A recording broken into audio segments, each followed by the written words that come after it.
Sabe, todo e qualquer processo na justiça, não importa se é simples ou super complexo, ele segue umas regras meio que invisíveis. É como se fosse o sistema operacional de um computador, sabe? São essas regras que garantem que tudo vai correr de um jeito ordenado e, claro, justo. Hoje a gente vai mergulhar fundo nesse motor que faz o direito funcionar, os famosos atos processuais. Beleza, então alguém vai lá e abre um processo. E aí, o que acontece depois? Bom, não é bagunça, de jeito nenhum. Pelo contrário, é como se a gente estivesse começando uma partida de um jogo de tabuleiro, daqueles bem organizados, sabe? Cada jogada, cada movimento segue um manual de regras super específico. E o nome desse manual, desse código que faz o motor da justiça girar, é o que a gente chama de atos processuais. Pensa neles como as engrenagens, sabe? Aquelas peças essenciais que garantem que o processo vai andar para frente do jeito certo e, o mais importante de tudo, de um jeito justo para todo mundo. Tá, mas afinal, o que é um ato processual? Bom, é basicamente qualquer ação que faz o processo andar. Pode ser uma ordem de juiz, um documento que o advogado junta, uma comunicação oficial. Cada coisinha dessas é um ato. E cada um tem suas regras de tempo, de lugar, de forma. E para deixar tudo bem claro, vamos imaginar um caso aqui. A Maria está processando o João. A partir de agora, cada passo que a gente for ver nessa história é um ato processual. E olha, como em qualquer jogo, né? Antes de sair jogando, a gente precisa conhecer as regras básicas. Existem alguns princípios que são a base de tudo, que governam todos os atos processuais e meio que definem o campo onde essa partida vai acontecer. Vamos dar uma olhada rápida em 3 princípios-chave. Primeiro, a liberdade das formas. O que isso quer dizer? Que não precisa ter um modelo super rígido para tudo, a não ser que a lei diga que precisa. Isso é ótimo porque torna a justiça mais acessível, menos engessada na burocracia.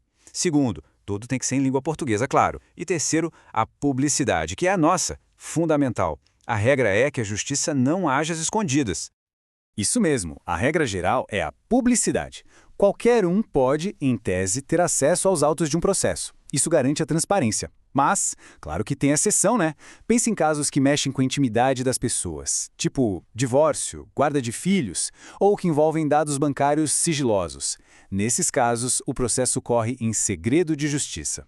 Aí só as partes e os advogados delas é que podem fuçar em tudo. É um jeito de equilibrar a transparência com a proteção da privacidade de cada um.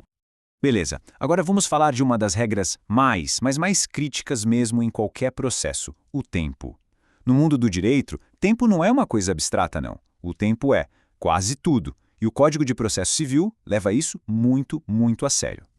O dia a dia do processo tem horário para tudo, como se fosse um expediente mesmo.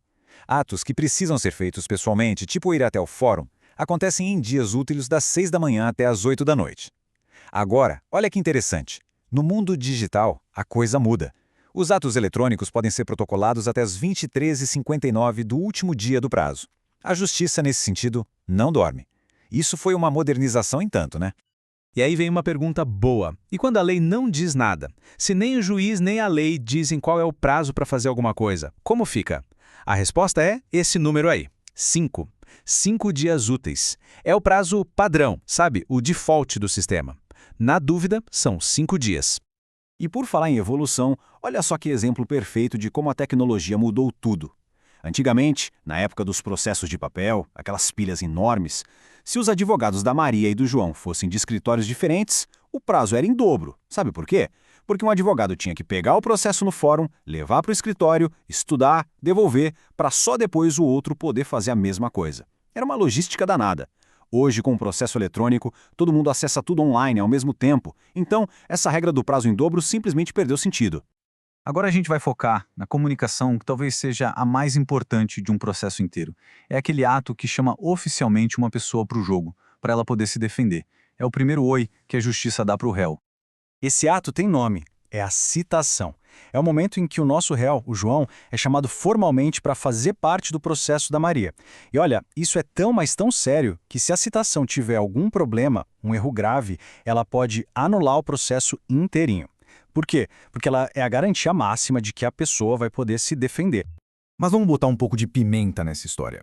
E se o João, que não é bobo nem nada, fica sabendo que a Maria processou ele e decide sumir? Começa a se esconder do oficial de justiça para não receber a citação. E aí, o processo para? A justiça fica de mãos atadas? Não mesmo. O sistema tem uma carta na manga para isso. Essa solução se chama citação por hora certa. E olha como o procedimento é todo certinho, passo a passo.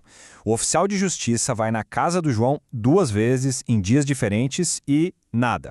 Se o oficial desconfiar que o João está se escondendo de propósito, ele avisa um familiar, um vizinho, qualquer pessoa que esteja lá, ele diz, olha, eu vou voltar amanhã tal hora e a citação vai acontecer. E aí, no dia e na hora marcada, ele volta. Mesmo que o João não esteja lá, a citação é considerada válida. É um jeito de impedir que a malandragem de alguém trave a justiça. E olha só esse detalhe que mostra como a lei vai ficando mais precisa com o tempo. O Código Antigo falava só em dia seguinte. O novo Código de Processo Civil é mais específico. Ele diz dia útil imediato. Ah, mas que diferença faz? Toda.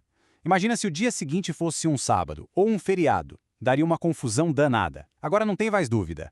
É um pequeno exemplo de como a lei está sempre evoluindo para ficar mais clara. Ok, então o João foi citado, o processo está rolando, mas e o juiz? Como é que ele se comunica oficialmente dentro do processo?